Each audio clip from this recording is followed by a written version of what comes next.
Welcome to the Black Pack here on KBLA Talk 1580. I am your host, Adrianne Shropshire, and we are in the middle of a takeover. In celebration of Women's History Month, the total takeover continues all night long. We've got some great hosts to take us the rest of the way, including Dr. Shalonda Crawford, Jill Monroe, Tasha Thomas, Angelique Francis, Dr. Melina Abdullah, and a special rebroadcast later this evening of our annual State of Black Women in LA Symposium that was moderated by Dominique DePrima and recorded live earlier this morning. 6 a.m. Dominique was up doing the thing. I should also tell you that the incomparable Faith Evans comes in studio live in the next hour at 5 p.m. and Gawapale comes in live in studio at 7 p.m. as we celebrate the 25th anniversary of her classic debut album, Closer. So it's going to be a great night as we continue our celebration of Women's History Month with the voices of women all day and all night. And in my hour, in my takeover hour, I am excited and also honored in so many ways, and we'll get into the reasons why, to welcome back one of our nation's preeminent voting rights lawyers and movement lawyer extraordinaire, Judith Browne Dianis. Welcome back, Judith.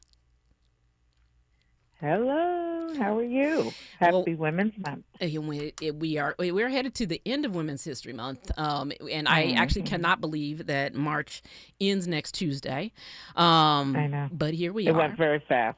It went very fast. I was saying last week that it has often felt like, we're like moving at a snail's pace, like it's been the longest year of any year ever. Right. But then there are moments where it's like, what happened? So I'm want to welcome you back because this is not your first time with us here. I heard the salt and pepper. Okay, that was for you. That was for you. I was like, I don't know where they're from, but I know Judith is from Queens, so we're gonna do. They're from New York. So that was for you. So we are going to get into a conversation because this week we saw voting rights under attack, as it has been. We're going to get into a conversation about that and trying to connect the dots on what is happening right now in terms of the various assaults on our right to access the ballot. But as always, there is a ton of news to get into. It felt like this was not a slow week, but a very fast week. And in that very fast week, there was 17,000 things that happened that I frankly struggled to keep up with, even in the last 2 hours. Right? Right. As we have been paying attention to what's going on in Congress with both the partial government shutdown, but also one of the most serious attacks on voting rights that we saw being debated in Congress this week. So when we come forward, Judith and I are going to talk about that news, what we took away from this week, and then we're going to talk about voting rights and how we all should be understanding this moment. So Judith Browne Dianis, Adrianne Shropshire, taking over the 4 p.m. hour at KBLA. Stay with us. It's a total takeover. Women leading the conversation all day, all night. Only on KBLA Talk 1580. At Charmin, we heard you shouldn't talk about going to the bathroom in public, so we decided to sing about it. Light a candle, pour some wine. Grab a roll, the soft kind for a little me time. Charmin Ultra Soft Smooth Tear. Wavy edges for my rear. So let the softness caress your soul. Just relax, you're on a roll. Let her rip. Charmin Ultra Soft Smooth Tear. Charmin Ultra Soft Smooth Tear has the same softness you love, now with wavy edges that tear better than the leading one-ply brand. Enjoy the go with Charmin. Small businesses are the heart of America. But you don't have to go it alone. As the nation's largest nonprofit resource of expert business mentoring, SCORE has helped millions of entrepreneurs build their businesses for free. Get the connections, education, and guidance you need with SCORE. We're ready to help. Find a mentor today at score.org. KBLA Talk 1580. We've got a lot to talk about. KBLA Talk 1580, connecting you with services and solutions. At the heart of the Al Wooten Center's mission for good citizenship and academic excellence is a desire to ensure that every student avoids the kind of lifestyle and overcomes the kinds of challenges that led to the murder of Al Wooten Jr. In 1990, founder Myrtle Fay Rumpf opened the center in honor of her son's life. In 2026, they are serving more than 300 students in grades 3 through 12 annually online and on site at their youth center and other sites in the South LA area. The Al Wooten Jr. Youth Center takes a neighborhood approach to the revitalization and empowerment of a community in crisis. The Wooten Center provides free after-school and summer programs to help students in grades 3 through 12 attain grade-level proficiency and promotion, high school graduation, and college and career access and success. The Al Wooten Center focuses on academics, STEM, the arts, and so much more. Join them for an enriching experience that sparks creativity and nurtures young minds. Tap in at wootencenter.org. That's wootencenter.org. This is a community call to action from KBLA Talk 1580. All the women who independent, throw your hands up at me. This March, we're turning up the volume on the women who changed everything.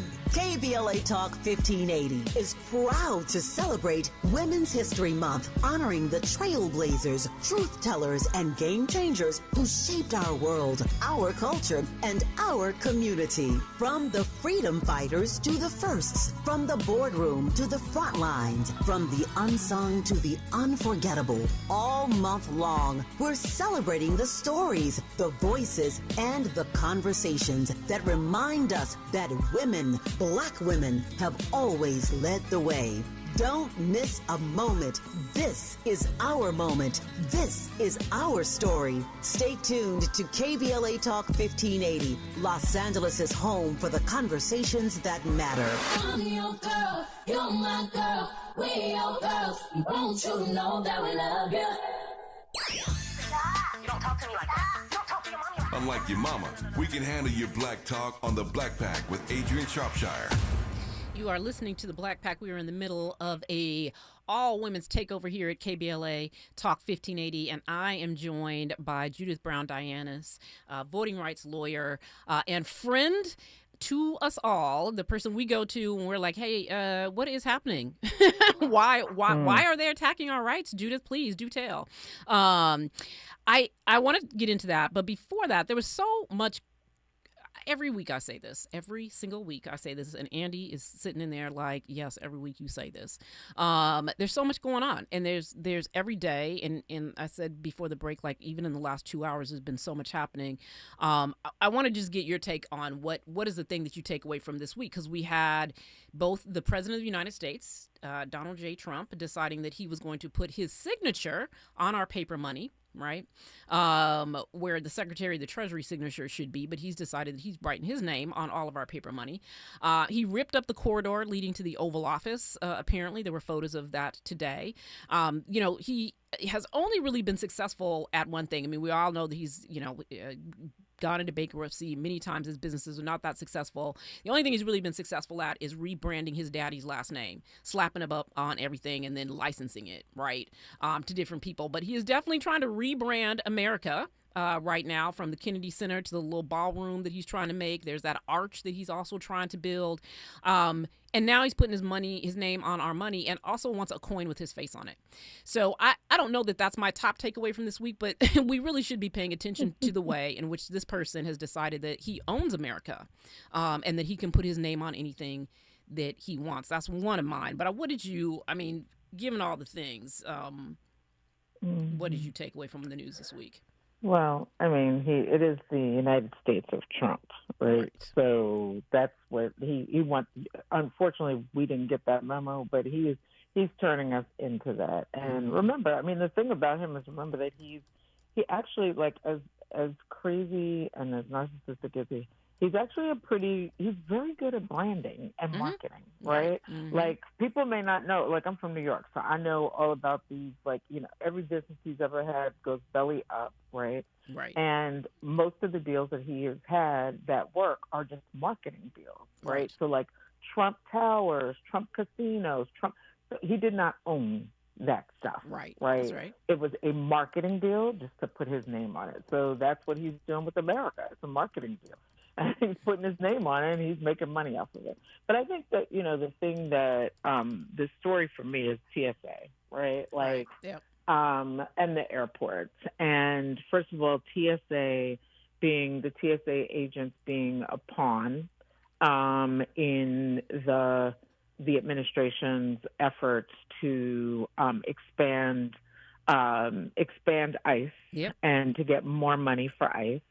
And that TSA agents are like, yep, y'all ain't getting paid, but we're gonna not only are we still gonna fight for more money for ICE, but we're gonna send ICE agents into the airport. And when we do, they're going to be looking over your shoulder, right? As you do your work and don't get paid, the people who are getting paid are going to stand behind going to stand behind you, right? And watch you do your work. That is the craziest of things. That imagine being someone who's not getting paid, and there's someone getting paid who does nothing, right? Is standing around having coffee and donuts, checking their phone, through the airports, scrolling on their phones, etc. Yeah. So that, and then I think the other thing is that we have to realize that I hear Buddy has something to say on this topic too. I'm sorry, my dog is like, he wants to be all up in this show, okay? Because he does not like Trump. So he is like, I need to weigh in. So the other thing is that the militarization of our airports, right? Yes. Like, part of what this is about is really about normalizing militarization, right? I live in the D.C. area, so we know what that's like, because I was just out today down in D.C. and and there they are, the National Guard walking around doing nothing, right? And it's not, and they are doing nothing, but what they are doing for us is the perception that this is okay, and that this is normal, and that when he actually activates them, that they will already be there. Right. And then they can actually, whether it's the midterms and we see them move into action at polling places, or anything else where, or it's the counting of ballots, right, in 2028, right?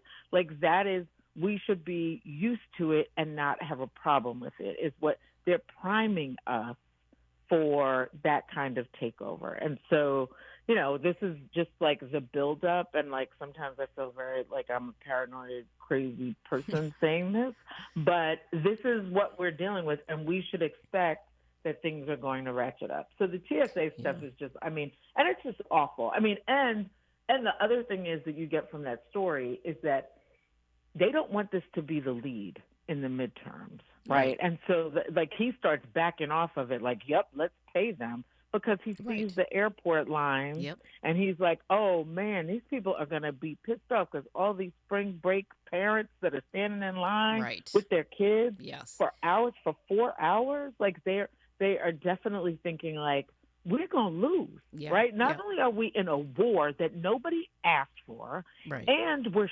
strangling Cuba, right? With no electricity. People are dying in hospitals that don't have electricity.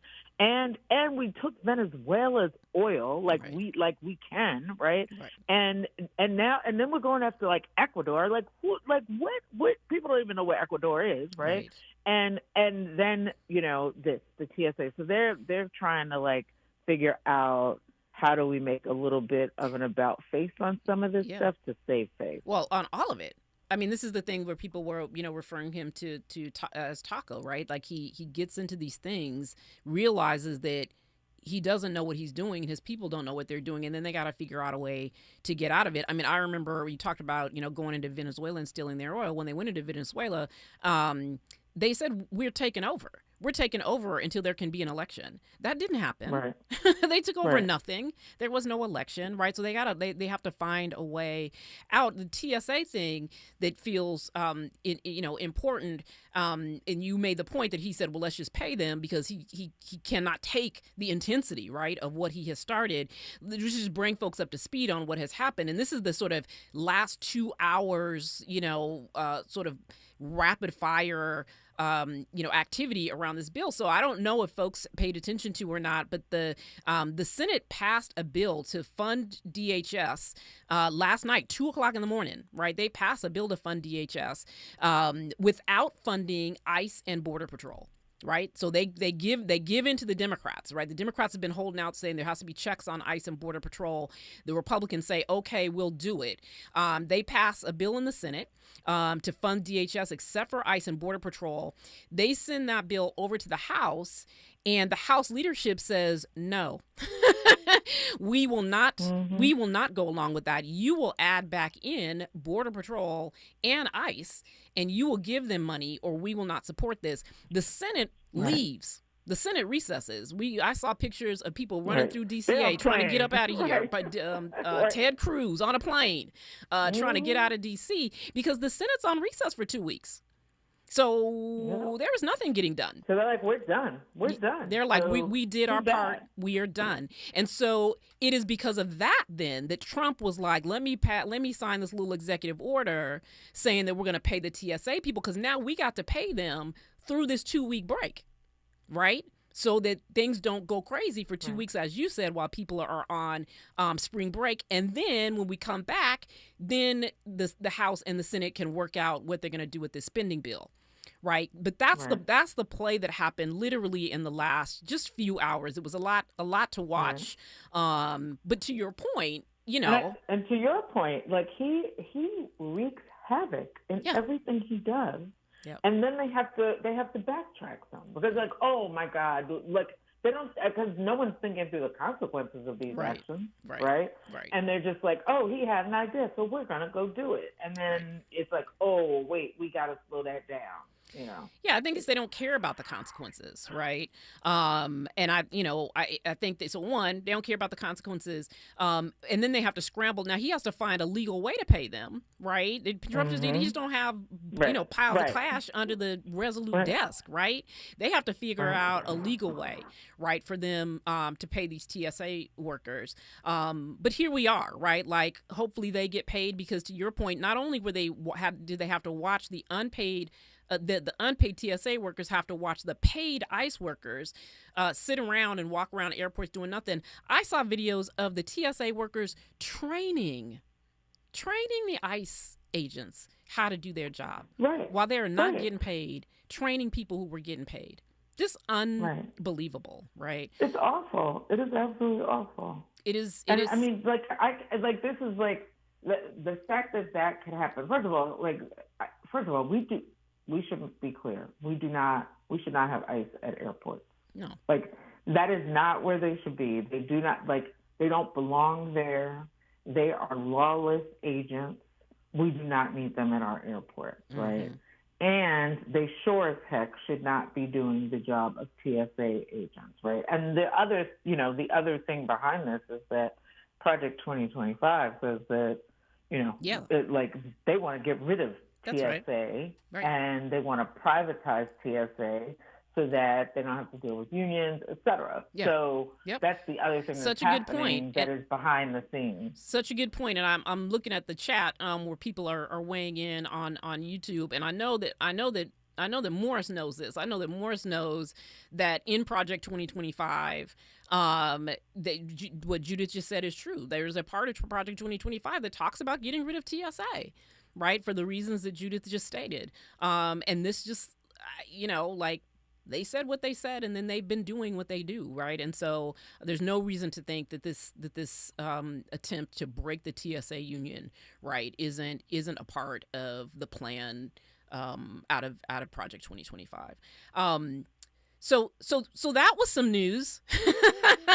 Yeah, how about that? When we thought we were going to be talking about the SAVE Act. Right. We thought we were going to be talking about, were they going to be able to pass this national voter suppression bill leading into the Easter break? And I do want to get into that because that is where last week, folks, remember we were talking to one of the lawyers at the Legal Defense Fund about the SAVE Act, the Save America Act, which is a voter suppression bill, which I feel like we need to say over and over again. Judith, you and I talked about it last week as well, right? And it seemed that that's what was going to be the news, right? Either that the Democrats were able to defeat it or the Republicans broke the filibuster, right? Broke the Senate in order to get it passed. And we're not talking about that at all, right? We're talking about this funding bill to get TSA agents paid.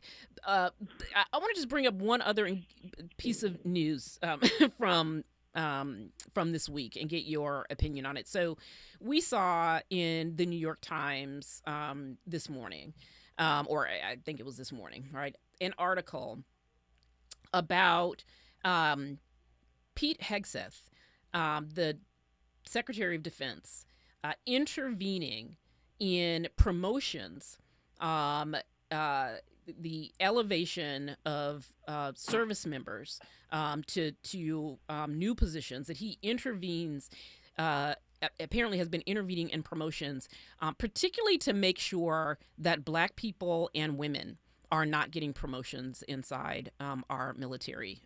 2 Black people and 2 women were denied, were taken off the promotions list because he said when his little speech, when he called all the generals from around the world to the D.C. area to say, no more of that. You people should not be leaders just because the last administration thought that you should be. And then we see it again, right? We learned that in a previous, this isn't the first time that they've intervened. We learned when we read the New York Times article that apparently one of the interventions was for elevating a Black female officer, and one of Trump's folks said that the president did not want to have to stand next to a Black woman at military events. So I guess none of this is surprising, right? We read the story. We know that a lot of their policy is based in racism. It is based in, resegregating our society. But this just felt particularly again, like the things that they feel totally comfortable getting away with just is galling. Yeah, it's not surprising. It's horrible, but not surprising. And I guess, for some people it is surprising because it's like, okay, how far back do they really want to take us? Well, there's your answer. Right. Title VII was passed in 1964 for, ending discrimination in employment. So, right. And the military has been desegregated since before then. So That's how far they want to take us back, y'all. So, and I think that the other thing that we should not be surprised about is that they are very upfront about it, right? Like yep, this is what we're doing, and that they have continued this refrain of the only people that are harmed by DEI are white people, right? Like white people are aggrieved; they are now victims of discrimination. And with no evidence, to be clear, right? Right, with no evidence. And they actually think meritocracy equals whiteness. Yeah, I think that's... It doesn't matter how many degrees you have, how smart a Black person you are, what you have done, what your experience is. You do not, in their minds, you do not deserve the things that you have, not only that, and the positions that you Not get. only that, you can't possibly deserve it, right? There's no possible way. And that leads us to the conversation I want to get into when we come forward about who gets access to the ballot. So more with Judith, Browne, Dianis when we come forward. We're going to get into this voting rights conversation. Stay with us. She said what she said. Women all day, all night. You're listening to The Takeover. I'm Amber Payton with BIN News Now. The Senate spending bill to fund Homeland Security is dead in the House. Speaker Mike Johnson blasted the plan, saying it leaves out ICE and Customs and Border Protection and would weaken border security. This gambit that was done last night is a joke. He says Republicans will push a full funding bill instead, backed by President Trump. Seattle is seeking a new trial after a jury awarded more than $30 million to the father of Antonio Mays Jr., a teen killed in the chop zone. The city calls the verdict excessive, while the lawsuit claims officials were negligent. His father remembered him as kind-hearted and proud to be black.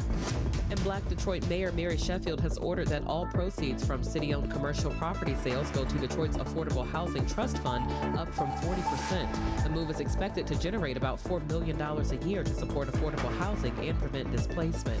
Get BIN News Now on demand 24/7 on the iHeartRadio app. In Redlands, on the 10 heading westbound before Alabama Street, looks like a crash is blocking that right lane, causing stop-and-go traffic all the way from Orange Street. And in Moreno Valley on the 215 heading northbound after East Ridge Avenue, looks like a crash on that right shoulder, and it is causing slow traffic from Nuevo Road. Now moving to West Covina on the 10 heading eastbound at Pacific Ave, looks like a stall is in that center lane, and it's causing major traffic from Baldwin Ave.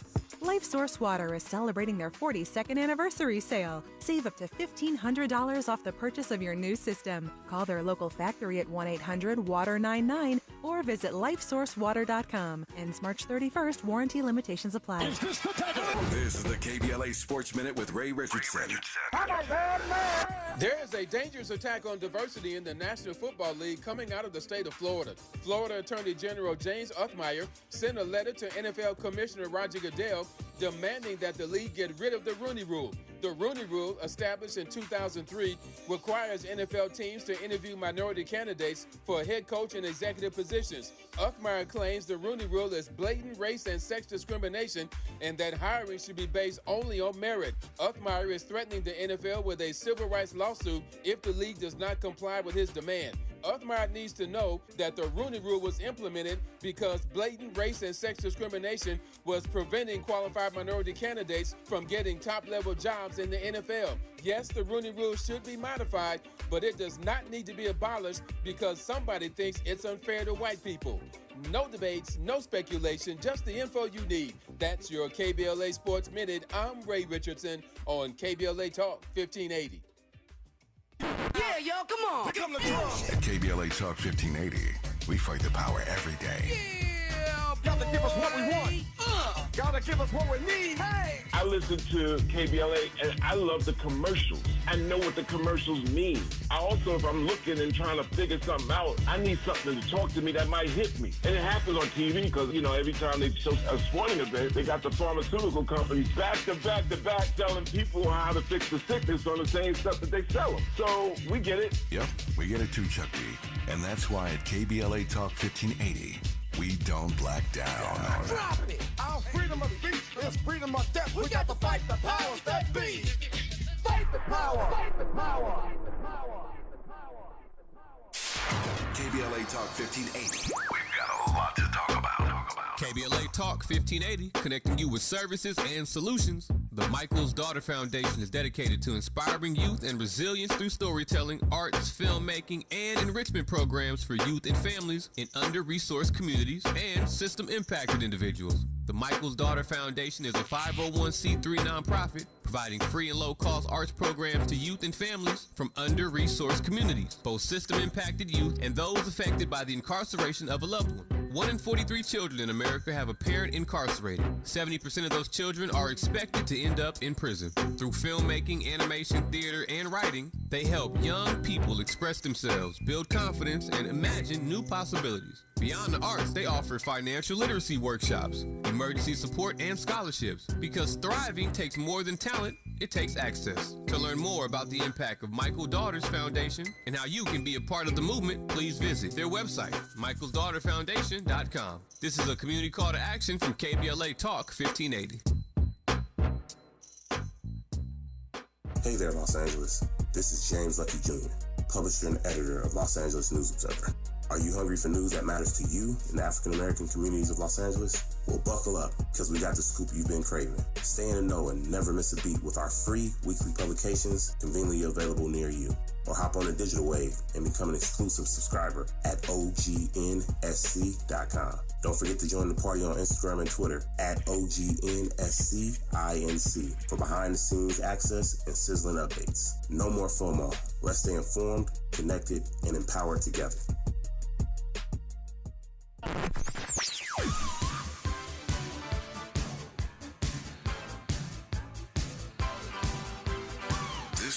KBLA Talk 1580. Talk radio that's music to your ears. We're unapologetically progressive. KBLA Talk 1580. Let's get back to more of the Black Pack with Adrianne Shropshire right now on KBLA Talk 1580.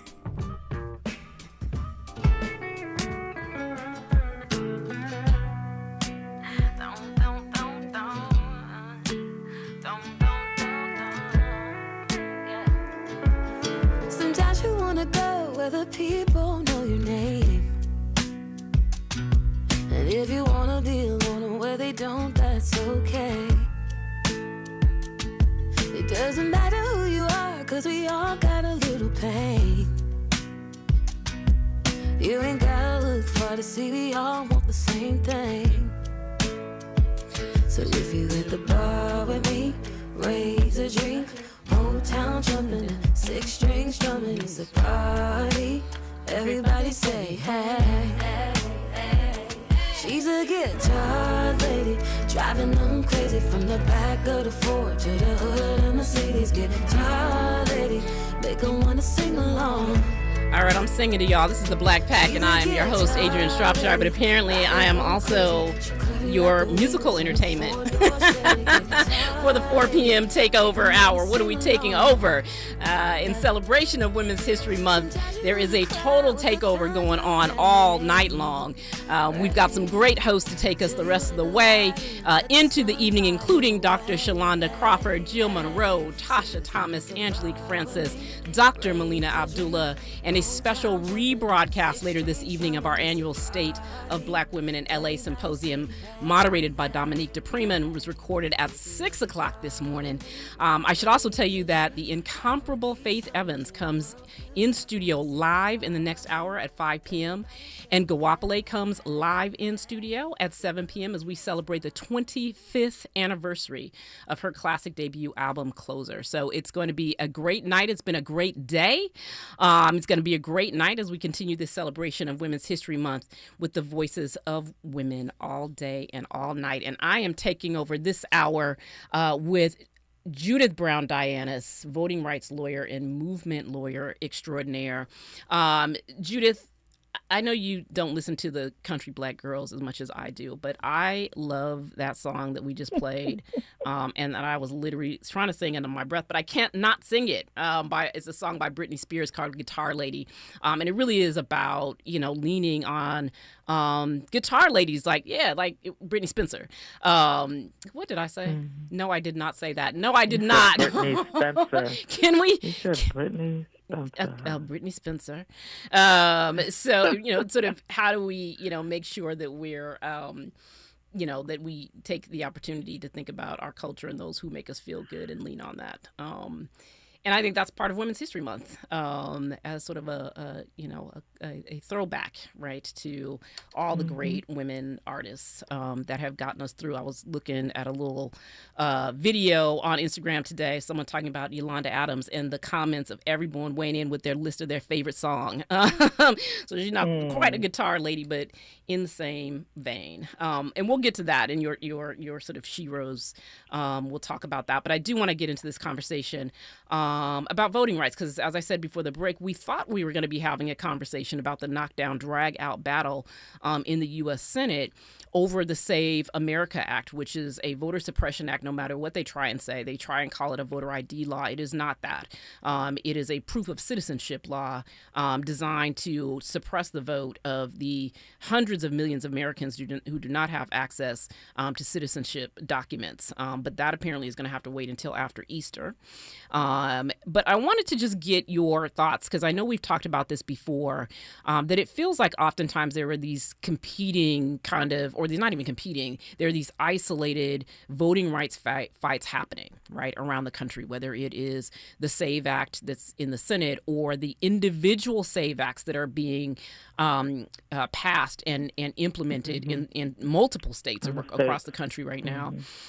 There is the We have a sheriff here in California who just seized ballots in one of our counties to try and say that there were irregularities in the vote to advance Prop 50, the redistricting bill, right? He seized hundreds of thousands of ballots here, which obviously is the same thing that we saw when the Trump administration seized the ballots from 2020 in Fulton County, right, in Georgia, in Atlanta.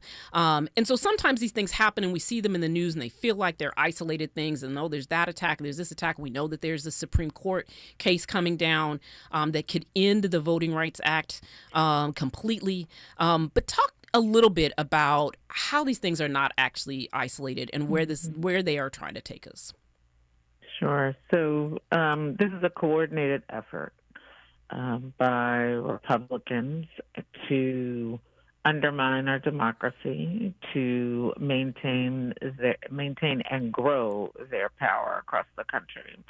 And, it kind of goes back to when President Obama was elected. And so he's elected in 2008. In about 2010 is when we started to see this the spread of voter ID laws across the country, and voter ID laws that were very strict.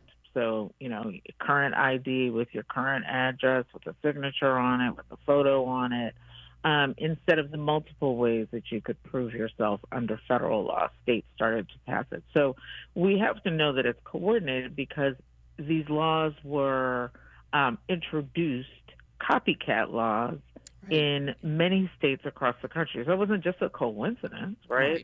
They had remember the group ALEC, which was the American Legislative Exchange Council, which had a voting rights committee, which is where many of these laws were being developed. So this has been coordinated. It moved from there to then. Remember, what's happened now is that in 2020, during the pandemic, we figured out that we could actually make voting much easier for people, right? Because we said we don't want you to choose between living and voting, right? And being like in a polling place and being subject to COVID, to the virus.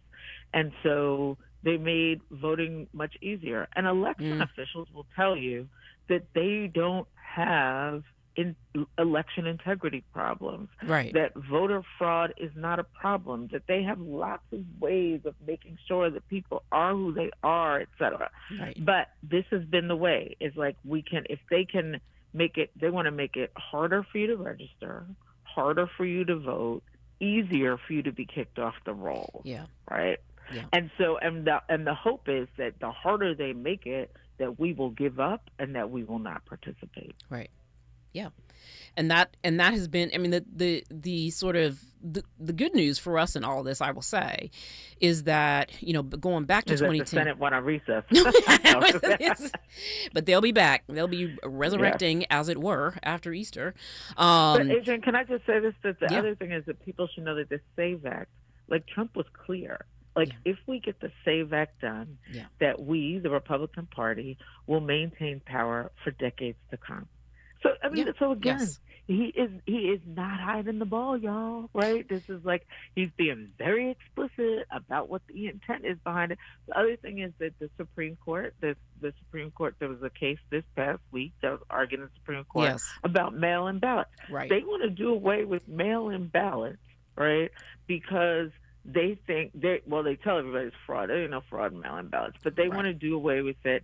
And that's because in 2020, Black people in particular started voting by mail-in ballots during COVID. And so there's a case in the Supreme Court that was just argued, which is a case that will basically decide what is Election Day, because Mississippi has a law, like many other states after 2020, that says that if you use a mail-in ballot, you only have to have it postmarked by Election Day, and then you have 5 days to get it in. And several other states passed similar laws.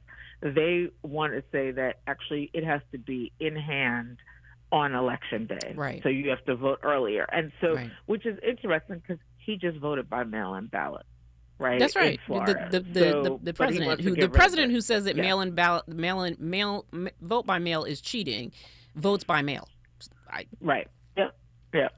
That's and so he and the trip is that mail-in voting used to really favor Republicans. That's right.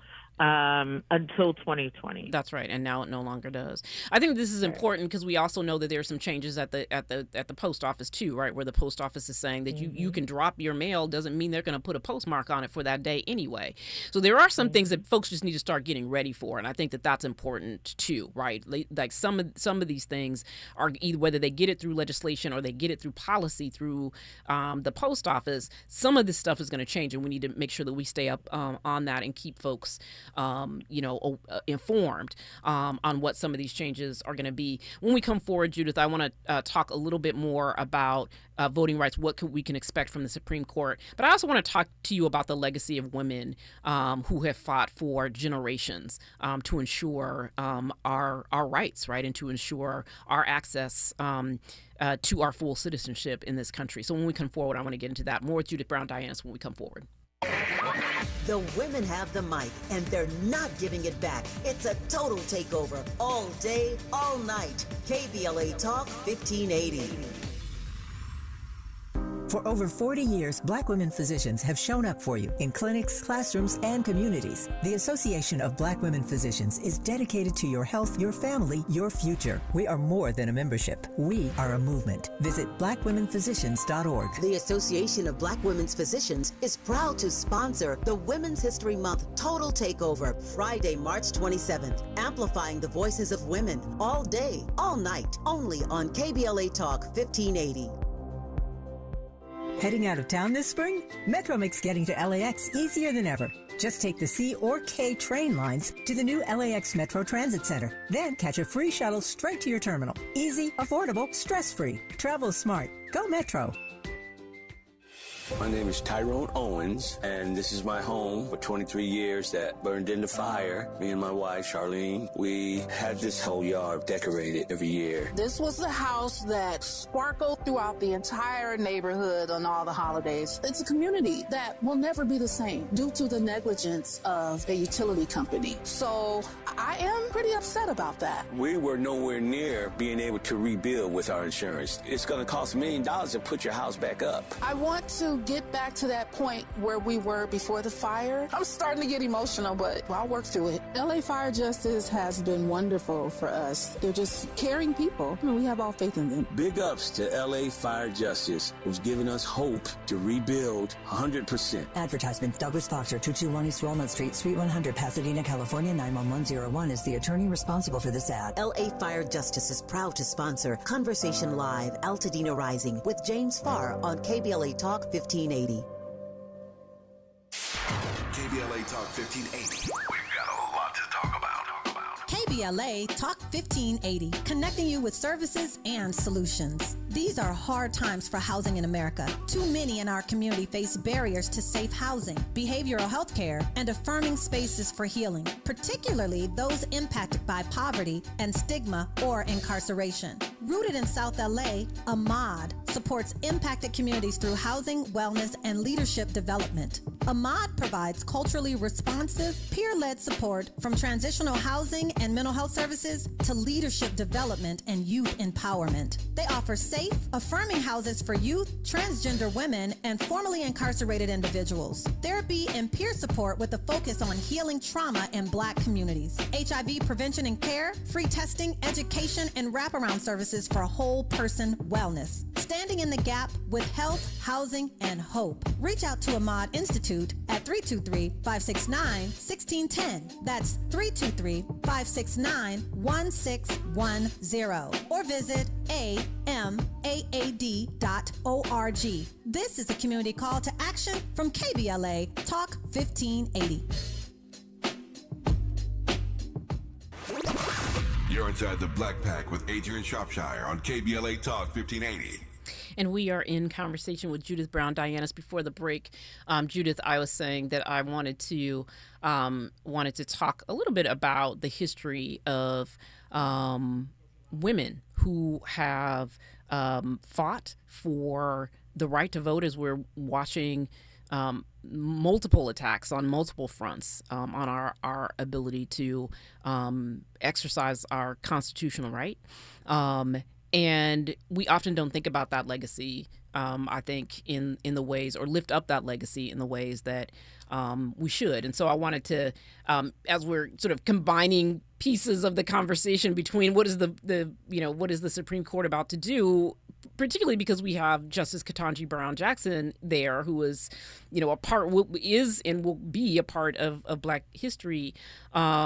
When we think about the courts and the decisions that they made, as she's in there, writing whole books in her, as she stands in opposition to what the court is doing. But just your thoughts and even your heroes on, those folks who have not just, stood in the gap, fought the fight, but have passed on really a legacy to us as well.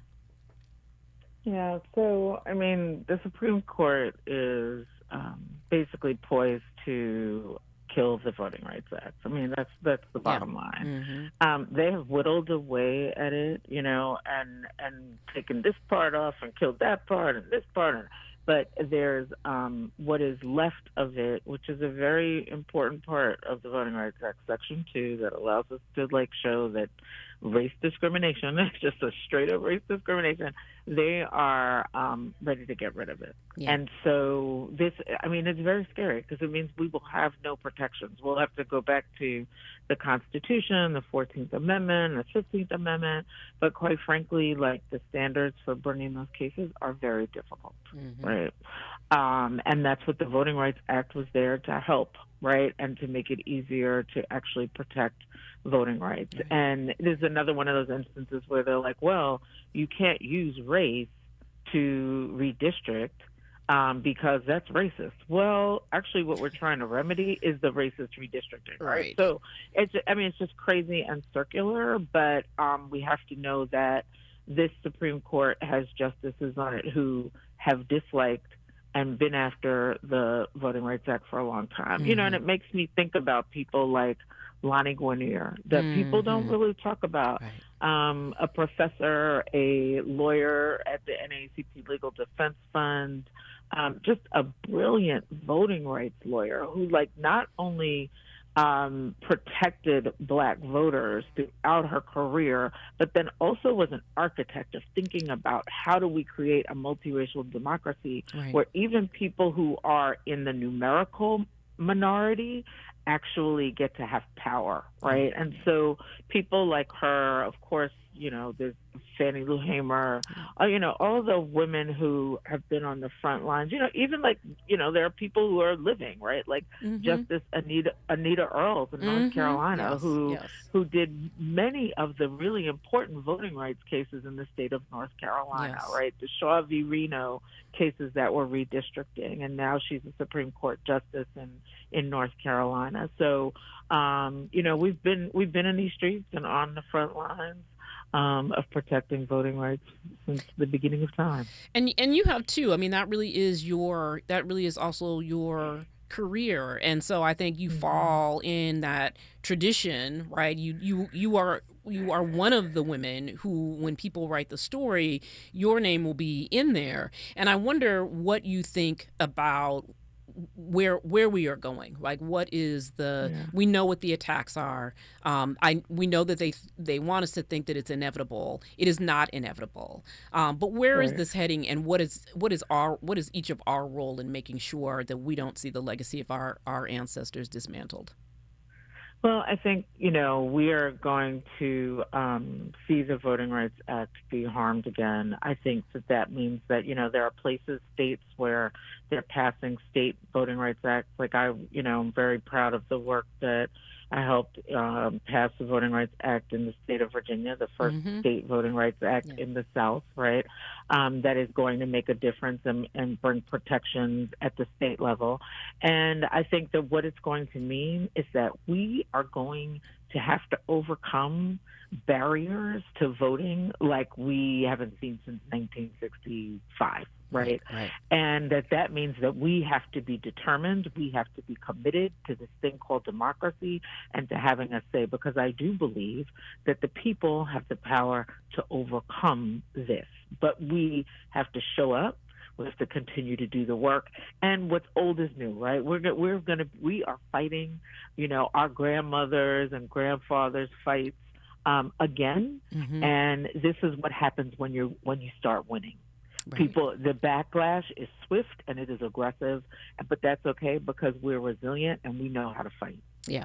I think that reminder is always so important. I know as we've been doing focus groups across the country, that it is so clear in so many places that we're the birthplaces, right, of our victories, right, around a whole host of issues, whether it was desegregation or it was voting rights, where we need to remind people of who we are. It reminds me of the line in Black Panther, right, where Angela Bassett's character is yelling at Chadwick Boseman and she says, "Remember who you are," right? It feels like we're in that moment, and I know that you talk with a lot of movement organizations and you still do a lot of work on the ground with folks, and I wonder if that's what you're seeing, that we are in this moment where we have to remind ourselves that we do big things. Yeah, I think that's right, and that especially for younger people, right? Because like a lot of younger people haven't been through these fights, right? Except they have seen what happened in 2020 to George Floyd, right? So people so it's just reminding people like this, like we don't win and things are stagnant, right? Like we don't win and then everything's fine, go home and be complacent, right? This project called America requires us to be vigilant all the time.